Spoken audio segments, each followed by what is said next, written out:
आइए प्रार्थना करें।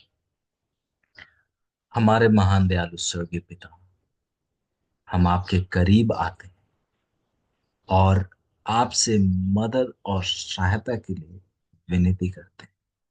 हम अपने आप को, अपने जीवन को आपके हाथों में सौंपते हैं और प्रार्थना करते हैं कि आप ही हमारे जीवन का संचालन करें। आप ही हमारा मार्गदर्शन कीजिए। हम आपके करीब आते हुए आपसे क्षमा मांगते हैं कि जब भी हम अपने इच्छाओं के अनुसार चले, हम केवल आपके विरुद्ध में खड़े हुए, हमें हमारे पाप और हमारी इच्छाओं को पूरी करने के लिए जो कि आपके विरुद्ध में थे, उसके लिए हम आपसे क्षमा मांगते हैं और प्रार्थना करते हैं आज की पढ़ाई में आप मदद सहायता कीजिए। आप ही हमें सिखाइए, आप ही हमें दिखाइए और आप ही इन गहरी इतिहास को, वचन की गहराई को स्पष्टता से, सरलता से हमारे सामने पेश कीजिए। हम धन्यवाद करते हैं क्योंकि आपने हमें अब तक सिखाया है और आज भी आप ही सिखाने वाले हैं। आपका पवित्र आत्मा हमसे बात करे, जो बहुत गंभीर बातें हैं, बड़ी गहरी बातें, उन्हें सरलता से आप ही हमारे सामने पेश कीजिए। और मैं आपके बच्चों के लिए प्रार्थना करना चाहता हूँ जो आपसे प्रेम करते हैं, सच्चाई से प्रेम करते हैं। आप उनका मदद और सहायता कीजिए और आप ही उनके साथ रहिए और आप ही उनको पढ़ने में, समझने में मदद सहायता कीजिए। और प्रार्थना करते हैं इंटरनेट कनेक्शन की, आप ही कनेक्शन को मजबूत बनाए। धन्यवाद करते हैं और आपको महिमा देते हैं क्योंकि हम आज आशीषित होंगे जैसे हमेशा आपकी दया से होते आ रहे हैं। धन्यवाद करते हुए इस विनती को आपके प्यारे पुत्र, हमारे उद्धारकर्ता प्रभु यीशु मसीह के नाम से मांगते हैं, आमीन। खासकर हम परमेश्वर का धन्यवाद करना चाहते हैं एक और सुंदर समय के लिए, एक नए भोर के लिए कि हम सभी दोबारा से इस ऑनलाइन माध्यम से एक साथ जुड़ सके और आज के पढ़ाई में और कुछ कदमों को हम बढ़ा सके इस दानियल के पढ़ाई में। और परमेश्वर का धन्यवाद हो क्योंकि हम जो है सफर में बहुत आगे आ चुके हैं। हमने शुरुआत की थी दानियल का 2 से और आज परमेश्वर की दया से हम दानियल 11 की पढ़ाई में हैं। और हम परमेश्वर का धन्यवाद करते हैं कि परमेश्वर ने जो है गहरी बातों को सरलता के साथ हमारे सामने पेश किया। और मैं विश्वास करता हूं कि परमेश्वर ने आपको इन बातों को समझाया है। आपने जो है कुछ नई बातों को सीखा है, गहरी बातों को सीखा है। और मैं आपसे विनती भी करता हूं कि जैसे आपको परमेश्वर सिखाते जा रहे हैं, जैसे परमेश्वर आपको दिखाते जा रहे हैं, आप कृपया करके जो है इन बातों को अपने तक ना सीमित रखें, पर इन बातों को आप दूसरों के साथ भी साझा करें ताकि वो भी जो है इन सच्चाइयों को जान सके और इन सच्चाइयों को जो है वे भी उसके बाद और आगे भी पेश कर सके। और मैं आप सबको बहुत बहुत आभारी, धन्यवादी हूँ क्योंकि यदि आप सब ना होते तो ये मीटिंग भी जो है, ये हमारा पढ़ाई भी जो है सफल ना होता, या कहना चाहिए हो नहीं पाता। तो परमेश्वर आप सबको आशीष दे और आप सबको हमेशा जो है अपने वचन के लिए भूखा और प्यासा रखें। और आप सबसे मैं दरख्वास्त करूंगा कि हाँ, हमारे पढ़ाई अब गहरा और मोटा होते चला जा रहा है, पर मैं आपसे विनती करूंगा कि आप कृपया करके जितना आप नोट्स लिख सकते हैं, आप कृपया करके नोट्स लिख लीजिएगा। और जब भी आपको मौका मिले आप कोशिश कीजिए कि आप इन बातों को दूसरों के सामने पेश करें, क्योंकि शायद जब आप सुन रहे हो आपको ऐसा लगे कि हाँ, मुझे समझ आ रहा है, पर जब दूसरों को बताएंगे, आपको जब महसूस होगा कि वाकई में आप इन बातों को समझे हैं या नहीं।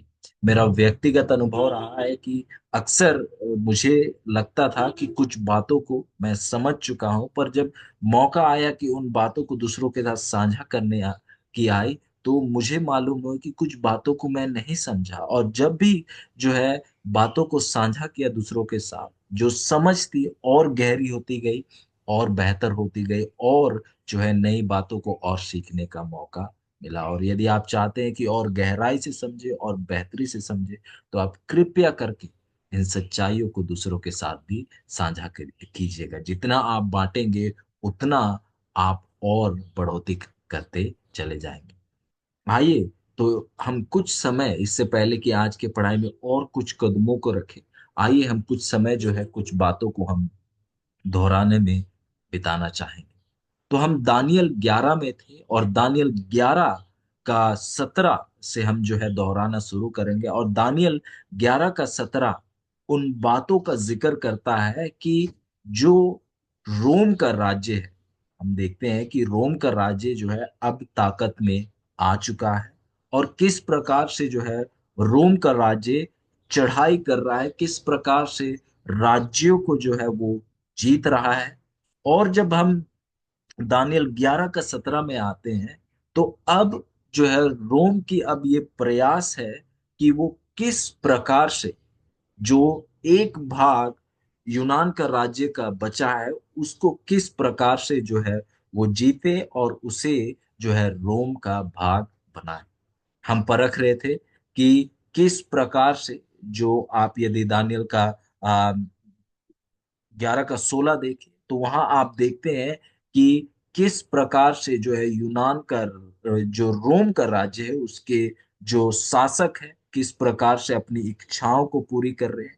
और हम परख रहे थे, हम देख रहे थे किस प्रकार से जो है रोम का राज्य ने जो है सिरमणि देश, जो कि परमेश्वर के लोगों का देश है, जो कि यूनान का राज्य है, जहां पर यरूशलेम है, उसमें वो चढ़ाई करते हैं।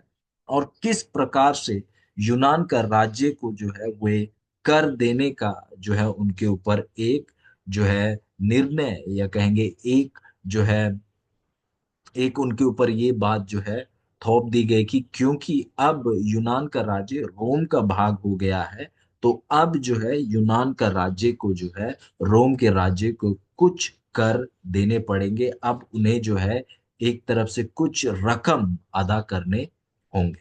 अब जो है, अब तक यदि आप दानियल 11 का 16 तक यदि आप आए हैं, तो आप देखेंगे कि जो यूनान का राज्य के 4 टुकड़े थे, उनमें से जो है 3 टुकड़ों में अब जो है रोम का शासन है।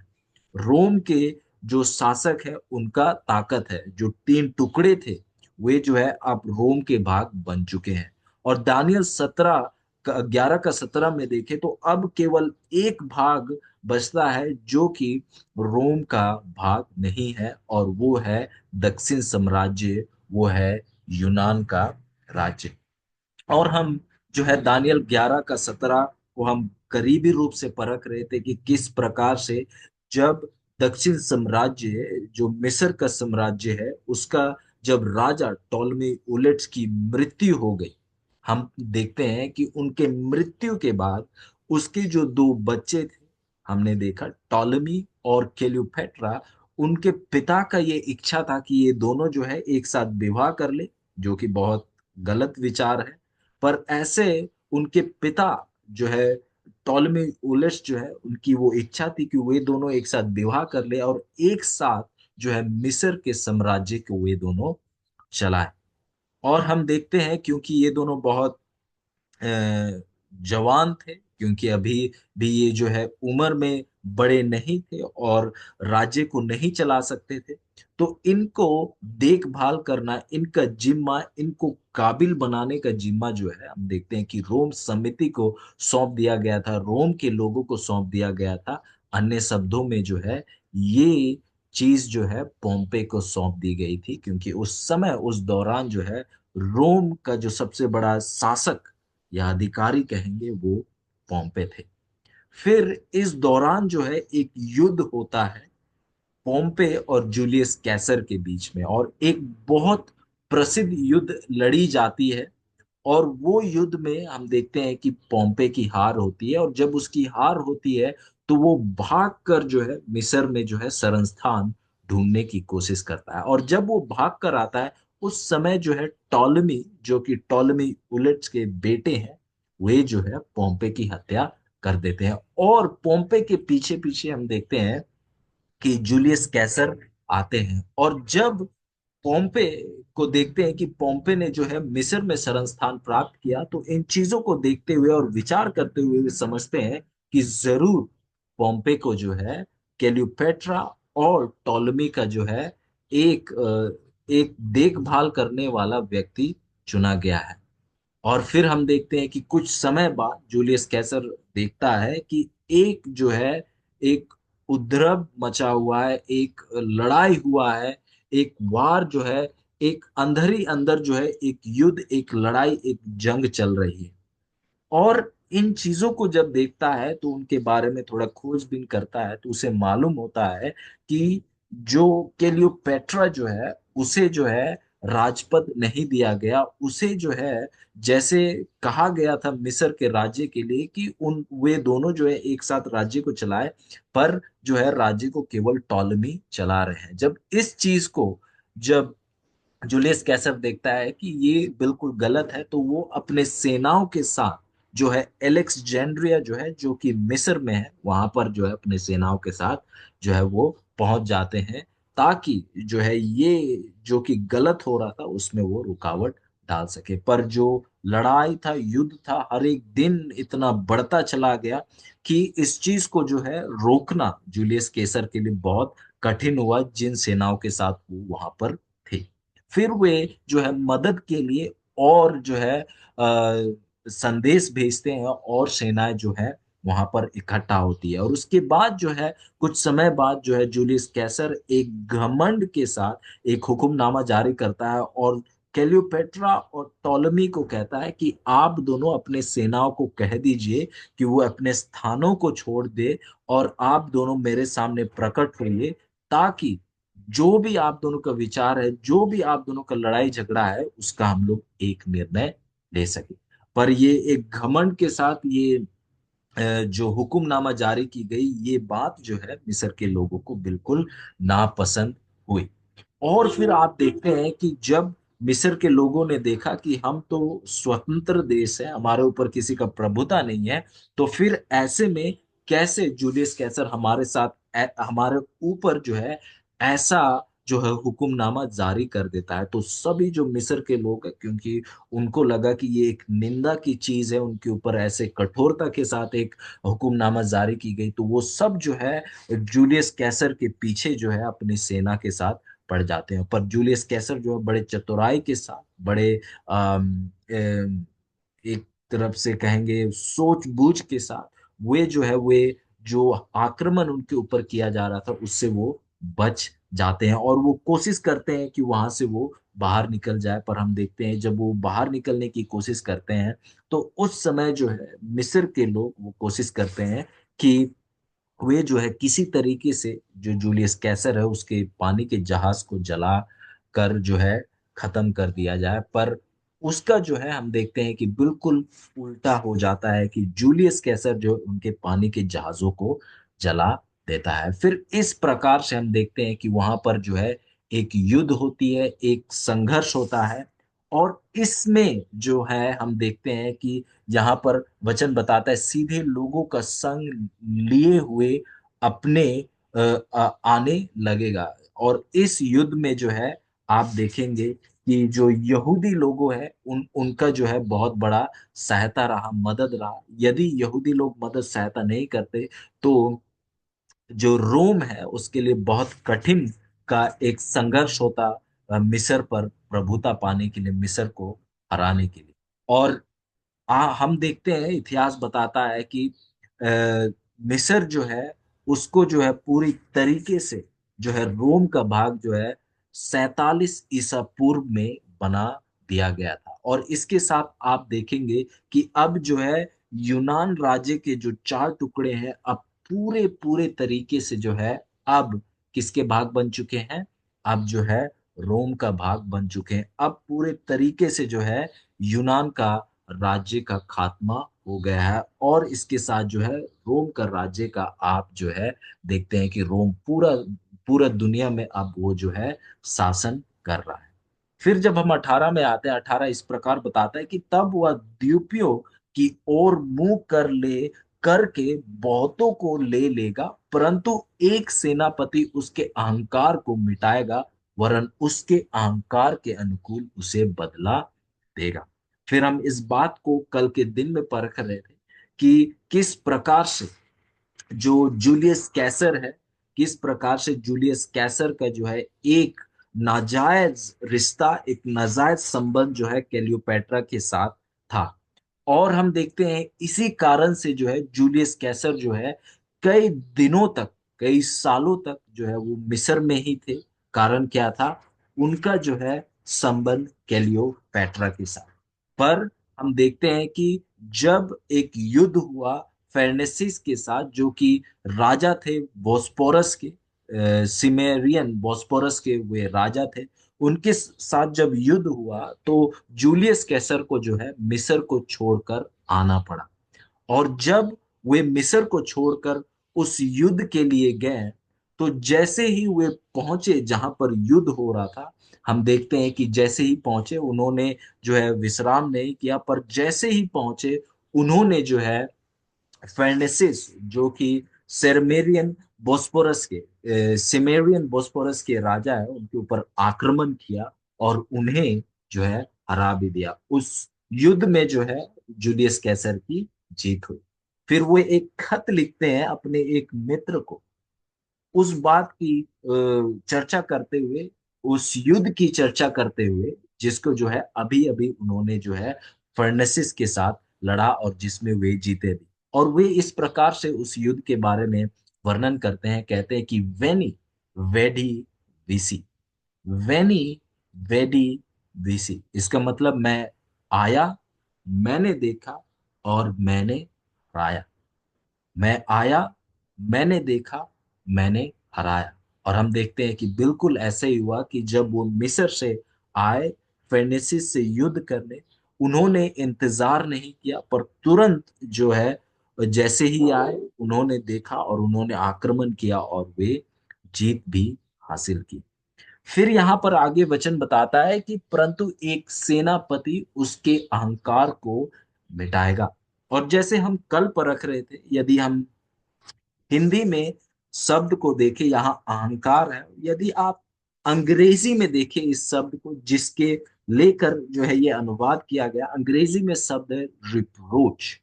अंग्रेजी में शब्द है रिप्रोच। और यदि उसे आप बिल्कुल उसे अनुवाद करें अंग्रेजी से सीधे तौर से, अगर आप हिंदी में अनुवाद करें, उसका अनुवाद होगा निंदा। और यदि आप उस शब्द के अनुसार इस वचन को पढ़े तो ये वचन कुछ इस प्रकार होगा कि परंतु एक सेनापति उसके निंदा को मिटाएगा, वरन उसके निंदा के अनुकूल उससे बदला देगा। तो यहां पर एक बात समझने की जरूरत है कि ये निंदा क्या है। ऐसा क्या हुआ कि जूलियस कैसर ने एक निंदा की जो है बात की, या ऐसा क्या किया कि एक रोम के लिए या रोम के लोगों के लिए एक निंदा की बात हुई। जैसे कि आप जानते हैं कि रोम का राज्य जो है एक प्रजातंत्र था, राजतंत्र नहीं था। और आप बिल्कुल इस बातों से बिल्कुल आप वाकिफ है कि प्रजातंत्र में जो है लोगों के द्वारा जो है एक शासक को चुना जाता था। वो प्रधानमंत्री हो या कोई और बड़ा अधिकारी हो, उसे जो है लोगों के द्वारा चुना जाता था। और यदि आप रोम का शासक को देखें, रोम का जो तौर तरीका को देखें, तो रोम की एक समिति थी जिन्हें रोमन सेनेट कहा जाता था, रोम के लोगों के द्वारा एक तरफ से कहेंगे वो बनाई जाती थी। अब तो आप देखेंगे कि ये जो, जैसे आप देखेंगे यदि भारत में आप देखते हैं कि जिस प्रकार से जो है एक कैबिनेट बनाई जाती है, और जब जो है चुनाव होता है, जिस जो लोग सबसे अधिक जो है वोट को प्राप्त करते हैं, उनका जो है एक समिति बनता है और उसके द्वारा हम देखते हैं कि प्रधानमंत्री की चुनाव की जाती है। इसी प्रकार से जो है ये रोम समिति है जिसमें जो है अलग अलग जो है प्रतिनिधि है, अलग अलग जो लोग हैं, वे जो है इस समिति के भाग होते हैं और इस समिति के द्वारा जो है एक शासक को चुना जाता है। तो रोम जो है एक प्रजातंत्र है, राजतंत्र नहीं है। पर हम देखते हैं कि जैसे जूलियस कैसर जो है अलग अलग राज्य को, अलग अलग जो नगरें हैं उनको वो चढ़ाई करते और जैसे चढ़ाई करते वे जो है जीतते जाते, और जूलियस कैसर ने जो है हर एक राज्य को जो है पूरी तरीके से हरा डाला। और अब जो है जूलियस कैसर का ये कोशिश है कि वे जो है अब जो है पूरे रोम राज्य का वो एक राजा बने। एक तरफ से वे जो है प्रजातंत्र से राजतंत्र में एक बदलाव करने की कोशिश कर रहे थे, और ये कोशिश लोकतंत्र से जो है गणतंत्र से अब एक तरफ से जो है वे जो है कोशिश कर रहे थे कि राजतंत्र में जो है वे एक बदलाव आए, वो वे जो है रोम का वो राजा जो है बनने की प्रयास में थे। और ये जो है रोम के लिए और रोम के लोगों के लिए एक निंदा की बात थी, और ये ही कारण बना जिसके कारण जो है आप देखते हैं कि जूलियस कैसर की जो है हत्या कर दी गई। फिर 19 यदि आप देखें 11 का 19 यहाँ इस प्रकार लिखता है, तब वह अपने देश के गढ़ों की ओर मुंह फेरेगा और वह ठोकर खाकर गिरेगा और कहीं उसका पता ना चलेगा। जैसे कि हम देखते हैं कि दानियल 11 का 18 बताता है कि जूलियस कैसर जो है वो एक निंदा की बात करेगा, निंदा करेगा, और वो निंदा क्या है कि उसका कोशिश कि वो अपने आप को जो है रोम का क्या घोषणा कर दे, राजा घोषणा कर दे। और हम देखते हैं कि जब जूलियस कैसर जो है अब जो है उसने जो है द्वीपियों को हराया, जो राज्य थे या नगर थे जो नदियों के किनारे थे, जो टापुओं में थे, उन सबको हराया। जो बचे कुचे राज्य थे उनको जब उसने रोम का भाग बनाया, और उसके साथ साथ जब उसने जो है जो पोम्पे के जो साथ थे, जो पोम्पे के मित्र थे, उनका जो भी राज्य था जो कि अफ्रीका में था, स्पेन में था, उन सभियों को भी हरा देता है। और एक तरफ से कहेंगे कि अब जो है जूलियस कैसर से बड़ा कोई युद्ध करने वाला नहीं है। और जैसे इतिहास बताता है जूलियस कैसर के बारे में कि जूलियस कैसर जो है लगभग 500 युद्ध लड़ा, लगभग 500 युद्धों को लड़ा, और उसने जो है हजारों शहरों को जो है उसने अपने कब्जे में लाया, और उसके साथ साथ लगभग 10 लाख से अधिक लोगों को जो है उसने मौत के घाट उतार दिया। आप देखेंगे कि कितना बड़ा एक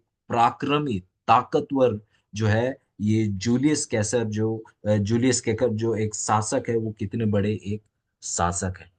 तो हम देखते हैं कि वचन बताता है कि अब उसका नजर कहां पर है, अपने अपने देश के गढ़ों की ओर मुंह फेरेगा। मतलब अब जो है जूलियस कैसर की कोशिश है कि वे अब जो है पूरा रोम साम्राज्य का वो जो है वो राजा बने।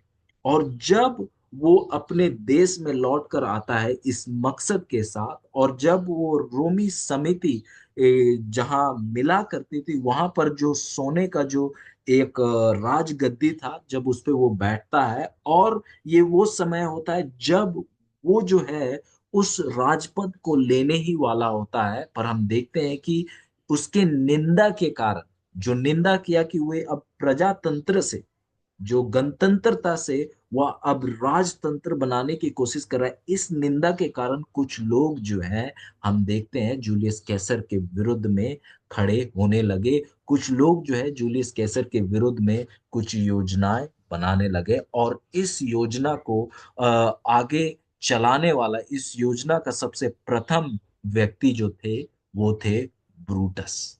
वो थे ब्रूटस। ब्रूटस ने अपने साथियों के साथ मिलकर जो है एक योजना बनाया, एक षड्यंत्र रचा कि हम जो है जूलियस कैसर को जो है हम उसे मार डालेंगे। और यहाँ वचन बताती है कि वह ठोकर खाकर गिरेगा। इसका मतलब जब आप ठोकर खाते हैं तो आप वो अचानक होता है, अचानक आप ठोकर खाते हैं और आप गिर जाते हैं, मतलब आप उस चीज की उम्मीद ही नहीं करते हैं। तो यहाँ पर हम देखते हैं कि जूलियस कैसर जो है बड़े बड़े राज्य को, नगरों को, राजाओं को जिसने अपने ताकत में किया, रोम का भाग बनाया, वो जो है उस सोने की राजगद्दी में बैठा हुआ था। और अब जो है आप कहेंगे कि राज्य जो उसको मिलने वाला था, अपने आप को राजा घोषणा करने वाला था, और वो जो है वो टाइटल कहेंगे उसे अब जब मिलने ही वाला था, हम देखते हैं कि इसी इसी कारण से जो है वो जो रोमी समिति है उसे बुलाया गया था। हम देखते हैं कि उस दौरान जब उसे लग रहा था कि बिल्कुल रास्ता साफ है, और अब जो है वो रोम का जो है अब पूरा तरीके से अब वो जो है उसका राजा बनेगा, हम देखते हैं कि उसी समय जो है ब्रूटस और उसके जो साथी है वे उसके ऊपर जो है आक्रमण करते हैं, आते हैं, और उसको जो है छुरी से जो है उस पे वार करते हैं, हमला करते हैं। और इतिहास बताता है कि लगभग 23 जो है बार उसे जो है छुरी से उसके ऊपर वार किया गया था, आक्रमण किया गया था। और हम देखते हैं इस प्रकार से जो है जूलियस कैसर की अंत होती है 44 ईसा पूर्व में। और हम देखते हैं कि जो वचन का सच्चाई है, यदि हम इतिहास में देखें तो वो सच्चाई, वचन का सच्चाई को हम इतिहास में स्पष्ट रूप से हम देखते हैं। फिर दानियल 11 का 20 इस प्रकार लिखता है कि तब उसके स्थान में कोई ऐसा उठेगा जो शिरोमणि राज्य के अंधेर करने वाले को घुमाएगा, परंतु थोड़े दिन बीतने पर वह क्रोध व युद्ध किए बिना ही नाश हो जाएगा। तो अब यहां हम देखते हैं कि अब जो है जूलियस कैसर की हत्या कर दी गई। अब जूलियस कैसर जो है मर चुका है, पर इसके बाद वचन बताती है कि उसके बाद उसके स्थान में, उसके जगह, कहता है कि एक और कोई और ऐसा उठेगा जो शिरोमणि राज्य में अंधेर करने वाले को घुमाएगा। वचन बताती है कि जूलियस कैसर के बाद एक और राजा उठ खड़ा होगा। और अब यहाँ पर हमें कुछ बातों को गौर करने की जरूरत है। यदि आप हिंदी अनुवाद में देखें तो यहाँ लिखता है कि जो यहाँ पर उस शासक के बारे में जिक्र करते हुए कहता है कि जो शिरोमणि राज्य कौन सा है? ये यूनान का राज्य है जहाँ परमेश्वर के लोग रहते हैं, जहाँ यहूदी लोग रहते हैं, उसका जिक्र करता है। तो यहाँ कहता है कि जो शिरोमणि राज्य में अंधेर करने वाले को घुमाएगा। और यदि आप हिंदी में देखें तो ये अनुवाद बिल्कुल एक तरफ से कहेंगे कि बहुत अलग है जो आप यदि अंग्रेजी में देखें। यदि आप अंग्रेजी में देखें, यहाँ इस प्रकार लिखता है, और raiser of tax, raiser of taxes, और यदि इसे आप अनुवाद करें सीधे तौर से ये होगा कि जो करों को बढ़ाएगा। यदि हम इसे पढ़े उस शब्द के साथ रखते हुए कि तब उसके स्थान में, किसके स्थान में? जूलियस कैसर के स्थान में कोई ऐसा उठेगा जो शिरोमणि राज्य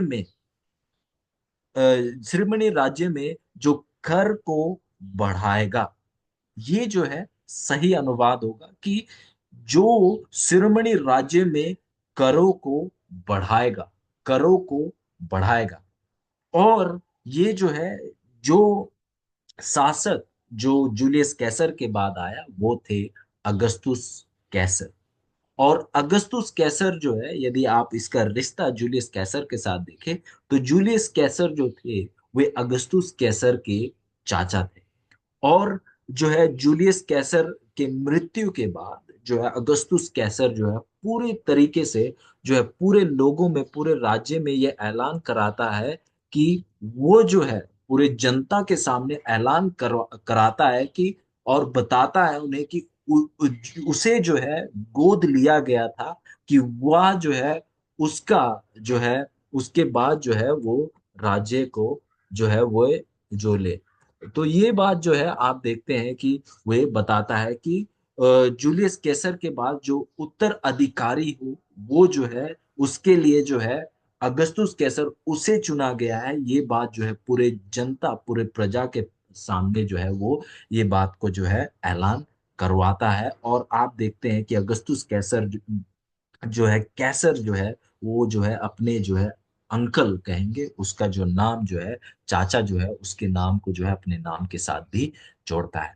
फिर इसके बाद, क्योंकि अगस्तुस कैसर के चाचा की मारकर हत्या की गई, तो इस चीज का बदला लेने के लिए अगस्तुस केसर जो है मार्क एंथनी और लेफिडस, इन दोनों के साथ मिलकर एक जो है जो तीन का जो है एक राज्य जैसा वो बनाता है। इसे तिकड़ी कहा जाता है, कि वो एक तिकड़ी बनाता है। तिकड़ी, इसका सरल शब्दों में ये जो है एक त्रिएक लोगों का, एक तरफ से आप कहेंगे कि एक तरफ से गवर्नमेंट आप कह सकते हैं कि वे बनाते हैं, एक सरकार बनाते हैं जिसपे ये तीन जन थे। और इनका मकसद ये था कि जिन्होंने जो है अ, जूलियस कैसर को मारा, उनको जो है उनको जो है सजा मिले, उनको जो है मौत के घाट चढ़ा दी जाए। तो हम देखते हैं कि जूलियस कैसर के बाद जो राजा आया, वो कोई और नहीं बल्कि अगस्तुस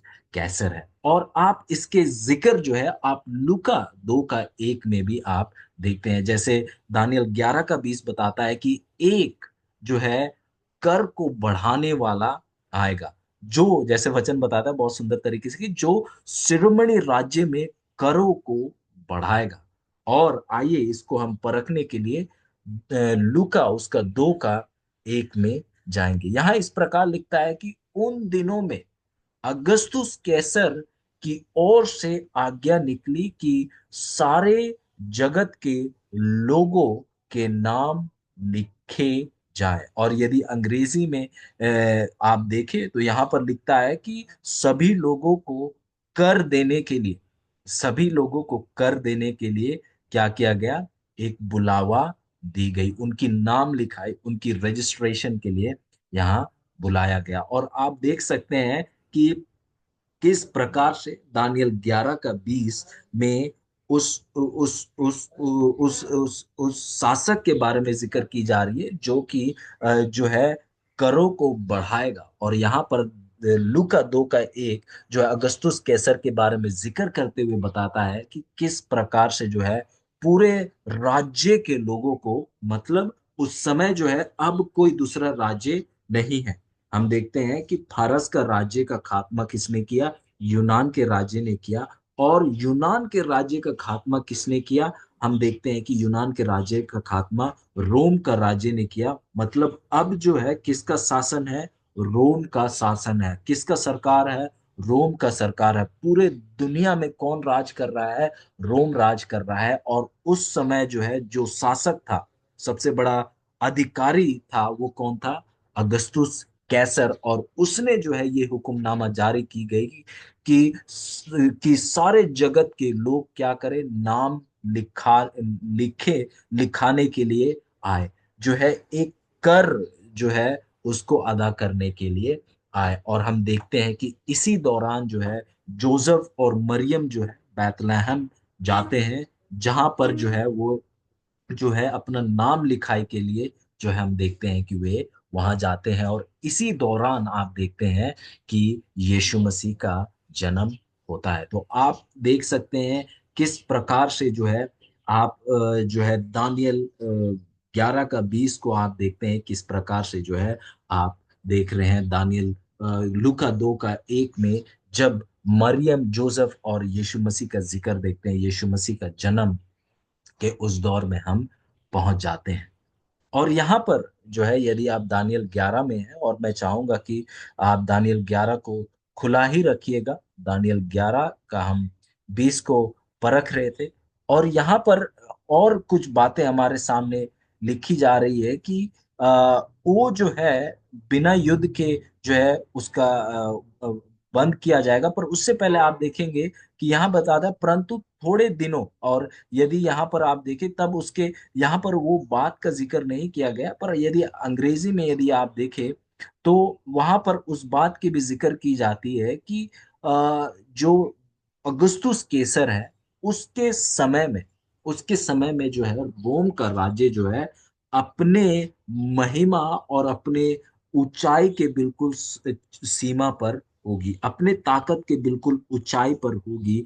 ये बात को जो है दानियल 11 का 20 भी जिक्र करता है। और यदि आप इतिहास पर जाकर देखें, यदि आप इतिहास पर परख कर देखें, तो इतिहास बताती है कि अगस्तुस केसर के समय को अगस्टियन युग कहा जाता था।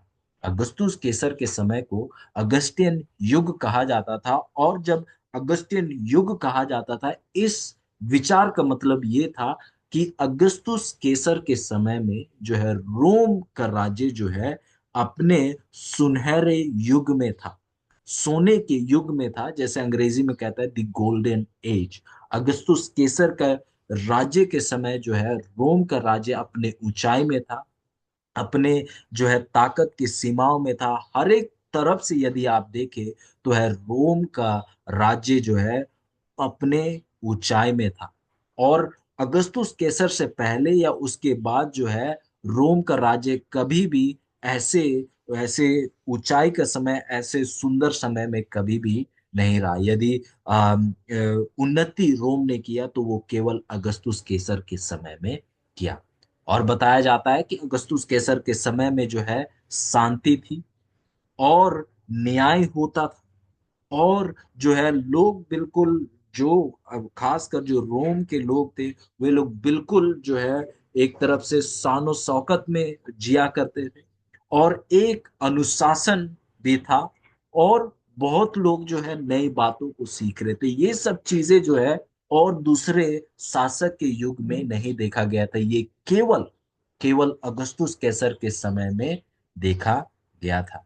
और बताया जाता है कि जैसा शांति अगस्तुस कैसर के समय में देखा गया था, वैसा शांति जो है उससे पहले कभी नहीं देखा गया और उसके बाद कभी नहीं देखा गया। और यहाँ वचन बताता है कि परंतु थोड़े दिन बीतने पर वह क्रोध व युद्ध किए बिना ही नाश हो जाएगा।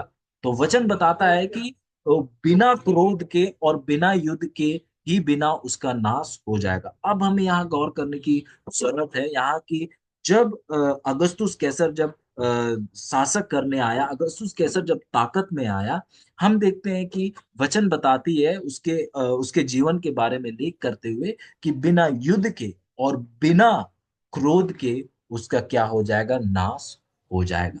बताया जाता है कि थोड़े समय बाद, बताया जाता है कि लगभग 18 साल, कुछ 18 साल नहीं हुए थे, जो कर जब उसने बढ़ाया, जब कर लेने का एक हुक्म जारी किया, उसके 18 साल बाद। और यहाँ जो है दानियल जो नबी है वो लिखता है इस प्रकार से थोड़े समय, क्योंकि हम देखते हैं कि एक समय का जिक्र किया गया है, 2300 वर्ष का जिक्र किया गया है। उसके सामने जो है 18 वर्ष जो है बिल्कुल बहुत छोटा समय है। इसी कारण से हम देखते हैं कि दानियल कहता है थोड़े दिनों बीतने, क्योंकि वो 2300 वर्षों के सामने 18 वर्ष बहुत थोड़ा समय है। हम देखते हैं कि अगस्तुस कैसर जो है उसकी मृत्यु हो जाती है। कोई युद्ध नहीं, कोई क्रोध नहीं, बल्कि जो है वे जो है बहुत उनका जो है लगभग बताया जाता है कि 76 वर्ष के थे। उनका जो वर्ष था वो 76 वर्ष के थे, जब उनका जो है सेहत खराब होने के कारण उनकी मृत्यु हो जाती है। 14वीं ईस्वी में जो है उनकी मृत्यु हो जाती है। कोई युद्ध नहीं, कोई क्रोध नहीं, बल्कि वे जो है एक जो है कहेंगे एक प्राकृतिक मृत्यु जो है उनकी हम देखते हैं कि हो जाती है। और हम देखते हैं कि इस तरीके से जो वचन का सच्चाई जो है हम इतिहास पे स्पष्टता से देख सकते हैं। जैसे परमेश्वर ने कहा, बिल्कुल ऐसा ही अगस्तुस कैसर के जीवन में हुआ। आइए दानियल 11 का 21 को हम परखना चाहेंगे। यहाँ वचन बताता है कि उसके स्थान में एक तुच्छ मनुष्य उठेगा, जिसकी राज प्रतिष्ठा पहले तो ना होगी, तो भी वह चैन के समय आकर चिकानी चिकनी चुपड़ी बातों के द्वारा राज्य को प्राप्त करेगा। तो यहाँ पर अब हमारे सामने दानियल 11 का 21 में एक और जो है एक और अधिकारी के बारे में जिक्र किया जाता है, एक और शासक, रोम के शासक के बारे में जिक्र किया जाता है कि उसके स्थान में एक तुच्छ मनुष्य उठेगा। मतलब उतना काबिल और उतना योग्य या उतना अच्छा व्यक्ति, जो कि अगस्तुस कैसर के अगर उसके तुलना में देखें तो उतना बेहतर जो है, आप देखेंगे उसके बाद का शासक, अगस्तुस कैसर के बाद का शासक उतना काबिल नहीं था, जिसकी प्रतिष्ठा पहले तो ना होगी, पहले तो ना होगी। फिर कहता है कि तो भी वह चैन के चैन के समय आकर चिकनी चुपड़ी बातों के द्वारा राज को प्राप्त करेगा। तो यहाँ पर और जो है जो सच्चाई को हमारे सामने पेश की जा रही है। अब दानियल के लिए ये जो है आने वाली बातें हैं, पर हमारे लिए जो है ये इतिहास की बातें हैं। फिर हम देखते हैं, यदि आप परखें अगस्तुस कैसर के बाद जो जो जिसने जो है रोम में शासक किया, जिसे चुना गया अगले कैसर के समान, वो थे तिबिरियस कैसर। जो अगस्तुस कैसर के बाद जिन्होंने जो है रोम के राजगद्दी को संभाला, वो थे तिबिरियुस कैसर। और बताया जाता है कि जब तिबिरियस कैसर जो थे, जब वो 28 साल के थे, केवल 28 साल के थे, जब जो है उन्होंने जो है रोमी समिति में जो है उनको जो है उनका पद बढ़ाया गया था, उनका पद बढ़ाया गया था। और इतिहास बताता है कि अगस्तुस कैसर जो है, अगस्तुस कैसर के सामने जो है राज पद के लिए जो है, आप यदि देखें, इतिहास बताती है स्पष्ट रूप से कि उत्तराधिकारी के लिए जो है अगस्तुस कैसर के सामने जो है तिबिरियुस कैसर का नाम को जो है पेश किया गया था, उसको जो है नॉमिनेट किया गया था। और नॉमिनेट करने वाला कोई और नहीं बल्कि अगस्तुस कैसर की बीबी थी लीविया। उन्होंने जो है तिबिरियुस कैसर का जो है नाम दिया उत्तराधिकारी के लिए अगस्तुस कैसर का। पर जब अगस्तुस कैसर के सामने तिबिरियुस कैसर का नाम आया, तो अगस्तुस कैसर ने जो है लीबिया उसकी पत्नी उसको कहा कि आपका बेटा जो है बहुत तुच्छ मनुष्य है, और वो इस योग्य नहीं है कि वो जो है रोम में शासन कर सके। और इसी कारण से जो है अगस्तुस कैसर जो है तिबिरियुस का नाम और उसको जो है चुनना नहीं चाहते थे। और इसी कारण से जो है जिनका नाम और चुना गया था जिनको जो है चुना गया था, वे थे जिनका नाम जो है नियुक्त किया गया था, जिनको चुना गया था, वे थे एग्रिपा। तिबिरियुस को नहीं चुना जा रहा था, कारण क्या थे, वे बहुत तुच्छ व्यक्ति उनको कहा गया। तो इसकी जगह जो है जिनको चुना गया, जिनका नाम नियुक्त किया गया था, वो थे एग्रिपा, जो कि बहुत अच्छे व्यक्ति थे और बहुत लोग उनकी इज्जत सम्मान क्या करते थे। जो रोमी जो प्रजा थी, वे जो है एग्रिपा को बहुत पसंद करते थे और उसकी बहुत इज्जत करते थे। और यदि आप तिबिरियस का देखें, तो तिबिरियस को जो है कभी जो है रोम के लोगों ने कभी उसको जो है इज्जत सम्मान और जो दर्जा जो है एक शासक की होनी चाहिए थी, वो जो है कभी भी तिबिरियुस को नहीं दिया था। कारण ये था कि वो जिस प्रकार के व्यक्ति थे। पर भविष्यवाणी ने, परमेश्वर ने हमें ये बात बता दी थी कि अगस्तुस कैसर के बाद जो व्यक्ति आएगा वो जो है तुच्छ व्यक्ति होगा। मतलब आप कुछ भी कीजिए, आप कुछ भी कीजिए, परमेश्वर ने जो बात कही है वो पूरी होगी। हम देखते हैं कि अग्रिपा को जो है वो अगला शासक बनाना चाहते थे, पर हम देखते हैं कि वचन ने कहा कि केवल अगस्तुस ही अगला, अगस्तुस के बाद जो बनेगा वो केवल तिबिरियुस कैसर होगा। और बताता है इतिहास कि अग्रिपा की जो है मौत हो जाती है किसी कारण, और कारण जो है हमारे सामने नहीं है, पर बताता है इतिहास कि अग्रिपा की मौत हो जाती है। और फिर अब दोबारा जो है एक चुनाव, जो उत्तराधिकारी है उसका जो है चुनाव करने का एक और समय जो है अगस्तुस के पास आता है। फिर लीविया जो है अगस्तुस कैसर की पत्नी दोबारा से जो है तिबिरियुस का नाम लेकर जो है अगस्तुस के पास आती है। आप देख रहे हैं कि ये जो सच्चाई की चिकनी चुपड़ी बातों के द्वारा राज को प्राप्त करेगा, जो है इस सच्चाई को आप देख रहे हैं कि किस प्रकार से अगस्तुस कैसर को जो है आप देखेंगे कि उसके सामने अच्छी अच्छी बातें, एक कोशिश, प्रयास। आप देखते हैं कि उसकी माता लिविया जो है जो है अ, अ, आप देखेंगे कि किस प्रकार से जो है अगस्तुस कैसर की पत्नी जो कि तिबिरियस कैसर की माता है, वो किस प्रकार से उसके लिए प्रयाश्चित कर रही है, उसके लिए खड़ी हो रही है, उसके लिए बातचीत कर रही है। पर इस समय जब दूसरी बार लीविया जो है अपने बेटे तिबिरियस के लिए कि वो उत्तराधिकारी बने, उसके लिए जब प्रस्ताव लेकर आती है, इस समय तक जो है अगस्तुस कैसर की उम्र बहुत हो चुकी थी और वो बीमारी से बहुत कमजोर हो चुके थे। और जो है अब जो है उनके पास इतनी ताकत नहीं थी, तो उन्हें जो है हार मानते हुए जो है उन्हें जो है तिबिरियस कैसर का नाम जो है उनको जो है उनको ठहराना पड़ा। तिबिरियस कैसर का नाम को नॉमिनेट करा ना पड़ा, उनको जो है उत्तराधिकारी के लिए जो है अगस्तुस कैसर को चुनना ही पड़ा।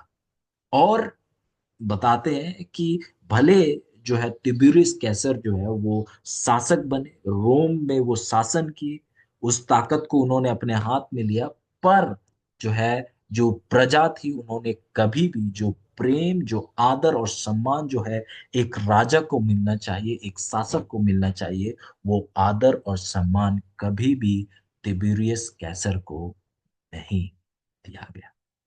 तो हम देखते हैं कि इतिहास में किस प्रकार से जिन बातों को वचन ने बहुत सालों पहले लिखा था, आप देखते हैं कि किस प्रकार से वे बातें जो है इतिहास में भी सुनहरे तरीके से हमारे सामने जो है मौजूद है।